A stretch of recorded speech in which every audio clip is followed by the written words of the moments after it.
Hello আমার ভালোবাসার বন্ধুরা, কেমন আছো সবাই? আশা করি সবাই ভালো আছো। আজ তোমাদের জন্য আরও একটা নতুন ভিডিও নিয়ে আসলাম। আজ তোমাদের শোনাবো আমার মামা সুযোগ পেয়ে কিভাবে আমার মাঠে খেলেছিল সেই মজার ঘটনা। বন্ধুরা, ঘটনাটি শুরু করার আগে ছোট্ট একটি অনুরোধ, ভিডিওটি শুরু থেকে শেষ পর্যন্ত দেখুন। আশা করি অনেক মজা পাবেন। আর আমাকে ভালোবেসে থাকলে এখনই আমার চ্যানেলটি সাবস্ক্রাইব করে পাশে থাকা বেল বাটনটি বাজিয়ে দিয়ে আমার সাথেই থাকুন। বন্ধুরা, আমার নাম দীপা, বয়স 19 বছর। আমি দেখতে বেশ সুন্দর, আর আমার বডি ফিগার দেখলে যে কোনো পুরুষেরই খেলোয়াড় দাঁড়িয়ে যাবে খেলার জন্য। আর এমনিতেই আমি একটু মডার্নভাবে চলাফেরা করি, মানে একটু শর্ট কাপড় পরতে পছন্দ করি, সাথে জিন্স প্যান্ট। তার জন্য আমার পেপের সাইজ আর সব কিছু বেশ ভালোভাবেই বোঝা যায়। আমি যখন শর্ট কাপড় পরে কোমর দুলিয়ে দুলিয়ে রাস্তা দিয়ে হেঁটে যাই, তখন সবাই আমার পেপে আর কোমরের দিকে হা করে তাকিয়ে থাকে। আমি ওদের দেখে বেশ মজা পাই। বন্ধুরা, আমার মা বাবা ওপারে চলে গেছে বছর 2 আগে। তারপর থেকেই আমি আমার মামার কাছে থাকি। এদিকে আমার মামাকে দেখলে কেউ বলবে না যে আমি তার ভাগ্নি। আমি যখন আমার মামার সাথে রাস্তা দিয়ে হেঁটে যাই, তখন সবাই ভাবে আমরা স্বামী স্ত্রী। বন্ধুরা, তাহলে তো বুঝতেই পারছো যে এখনও আমার মামা কতটা যুবক। আমার মামি বছর 5 আগে ওপারে চলে গেছে। তারপর মামা আর বিয়ে করেনি। আমি তো একটু হলেও বুঝি এই বয়সে বউ ছাড়া থাকা কতটা কষ্টের। তার জন্য আমি মামাকে অনেকবার বলেছি, মামা তুমি আরেকটা বিয়ে করো। কিন্তু মামা কোনোভাবেই আমার কথায় রাজি হয় না, শুধু বলে সময় হলে করব। তখন আমি মামাকে বললাম, মামা তুমি বউ ছাড়া সারা জীবন কিভাবে কাটাবে? তখন মামা বলল, তুই থাকলে আমার আর কিছুই লাগবে না। আমি তখন মামার কথার কোনো মানেই বুঝতে পারলাম না, তাও আর কোনো কথা বাড়ালাম না। বন্ধুরা, এখন আমি একটু নিজের কথা বলি। আমার অধিকাংশ বান্ধবীর বয়ফ্রেন্ড আছে, আর তোমরা তো জানোই এখনকার প্রেম মানেই আগে খেলাধুলা করা। তাই আমার সব বান্ধবীরা তাদের বয়ফ্রেন্ডদের সাথে মাঝে মাঝে খেলাধুলা করে। কিন্তু দুঃখের বিষয়, আমি এখনও কারোর সাথে খেলাধুলা করিনি। আমার খুব ইচ্ছা করে খেলাধুলা করতে, কিন্তু মামার ভয়ে কারোর সাথে প্রেম করতে পারি না। খেলা করা তো দূরের কথা। সেজন্য আমি নিজেই হাতের কাজ চালিয়ে নিজেকে শান্ত করি। বন্ধুরা, একদিন রাতে আমি আমার ল্যাপটপে মজার সব ভিডিও দেখে নিজেকে শান্ত করছিলাম। আর ঠিক তখনই আমি লক্ষ্য করলাম দরজার ফাঁকা দিয়ে কেউ একজন আমাকে দেখছে। আমি ভয় পেয়ে সাথে সাথে ল্যাপটপটা বন্ধ করে ফেললাম আর ভাবতে থাকলাম, বাড়িতে শুধু আমি আর মামা ছাড়া আর কেউ থাকে না, কিন্তু এইভাবে কে আমাকে দেখল? তাহলে কি মামা আমাকে লুকিয়ে লুকিয়ে দেখছিল? আমি এসব ভেবে খুবই লজ্জা পাচ্ছিলাম। আর এসব ভাবতে ভাবতেই আমি একসময় ঘুমিয়ে পড়লাম। সকালে ঘুম থেকে উঠে আমার মামার মধ্যে কোনো পরিবর্তন লক্ষ্য করলাম না। সেজন্য আমি প্রতিদিনের মতোই কলেজের উদ্দেশ্যে বাড়ি থেকে বের হলাম। রাস্তায় আমার একটা বান্ধবীর সাথে দেখা হলো। ওর নাম সুমাইয়া। ও আমার সব থেকে কাছের বান্ধবী। ওর সাথে বিভিন্ন ধরনের গল্প করতে করতে কলেজের দিকে যাচ্ছিলাম। এমন সময় ও আমাকে বলল, তোকে একটা কথা বলতাম, যদি তুই কিছু মনে না করিস।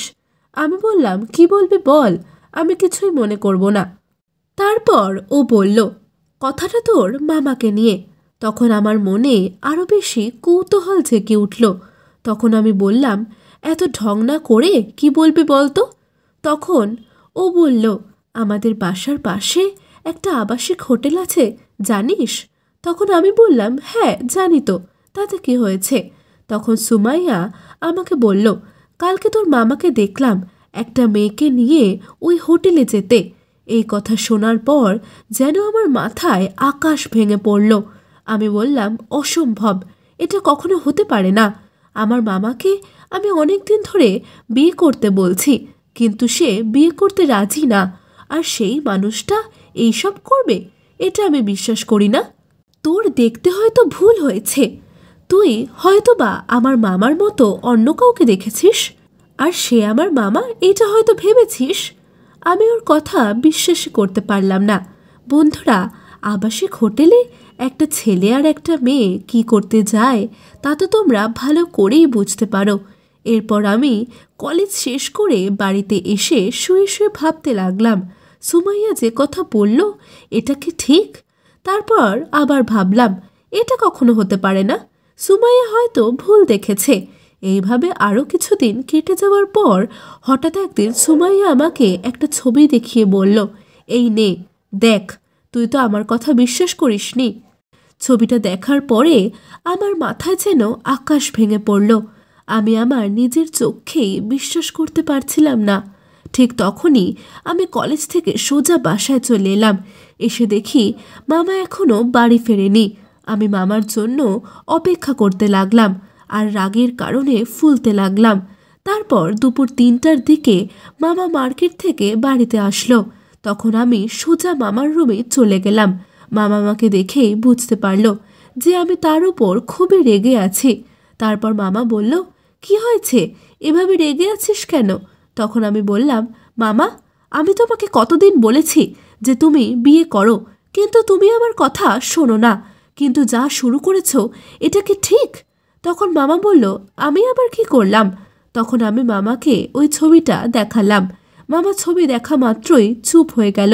তারপর আমি মামাকে অনেক বকাবকি করলাম আর রাগের মাথায় বলেই ফেললাম, তোমার যদি এতই খেলা করার ইচ্ছা হয় তাহলে আমাকে তো বলতেই পারো, আমি নিজেই তোমার সাথে খেলা করতাম, তাহলে তো আর আমাকে বাইরের মানুষের কাছে ছোট হতে হতো না।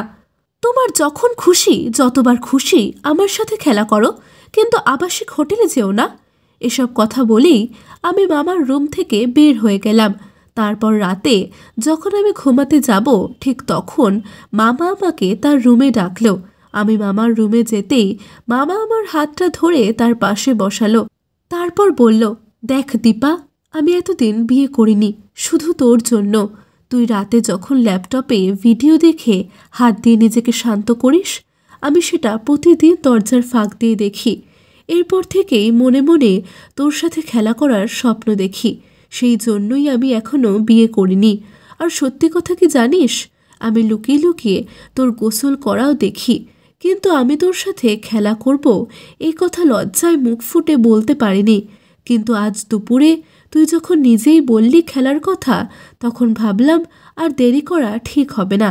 এদিকে তোরও তো একটা চাহিদা আছে, আর সেটা তো আমি প্রতি রাতেই দেখি। তুই কত কষ্ট করে হাত দিয়ে নিজেকে শান্ত করিস, সেটা দেখে আমার খুব কষ্ট হয়। আমি থাকতে তুই কেন কষ্ট করবি? এখন থেকে আমিও আর হোটেলে যাব না, আর তোকেও হাত দিয়ে কষ্ট করতে হবে না। মামার এই কথা শুনে তখন আমি কি বলবো কিছুই ভেবে পাচ্ছিলাম না। হঠাৎ করেই মামা আমাকে খাটের উপর শুয়ে দিয়ে আমার পেঁপেগুলো দলাই মলাই করতে শুরু করলো আর পেঁপে খেতে থাকলো। মামা যেভাবে পেঁপে খাচ্ছিল তাতে আমি বেশ মজা পাচ্ছিলাম। তার জন্য আমি আর বাধা দিলাম না। এইভাবে মিনিট 5 মামা আমার পেঁপে খেতে লাগলো। আমি আর নিজেকে ধরে রাখতে পারলাম না। আমি তখন বলে উঠলাম, মামা, আমি আর পারছি না, তুমি এখন খেলা শুরু করো। আমার মুখ থেকে এই কথা শোনার পর মামা তার খেলোয়াড় আমার হাতে ধরিয়ে দিল। আমি মামার খেলোয়াড় দেখে অবাক হয়ে গেলাম, তাই আর দেরি না করে তার খেলোয়াড় হাত দিয়ে ধরে আমার মাঠে নামিয়ে দিলাম। আর মামা মনের সুখে খেলা শুরু করে দিল। এইভাবে এক টানা 35 মিনিট ধরে মামা খেলতে থাকলো। তারপর মজার খেলা শেষ করলো। এই দিনের পর থেকে আমার যখনই মন চাইতো তখনই আমি মামার সাথে খেলা করতাম। একদিন মামার বন্ধু সুযোগ পেয়ে আমার মাঠে খেলেছিল আর মামার থেকেও বেশি মজা দিয়েছিল। সেই ঘটনা তোমাদের আর এক ভিডিওতে শোনাবো। বন্ধুরা, আজ এ পর্যন্তই। এরকম নতুন নতুন সব ঘটনা শুনতে আর ভিডিও পেতে এখনই আমার চ্যানেলটি সাবস্ক্রাইব করে নাও। আর আমাকে ভালোবেসে থাকলে এখনই ভিডিওটিতে একটা লাইক ও শেয়ার দিয়ে দাও। আর হ্যাঁ, তোমার মনটা যদি ভালো থাকে তাহলে অবশ্যই কমেন্ট করে জানাও। বন্ধুরা, আগামী পর্বে কেমন গল্প শুনতে চাও সেটা জানাতে ভুলে যেও না কিন্তু। এতক্ষণ আমার সাথে থাকার জন্য তোমাদের অসংখ্য ধন্যবাদ। সবাই ভালো থাকো, সুস্থ থাকো।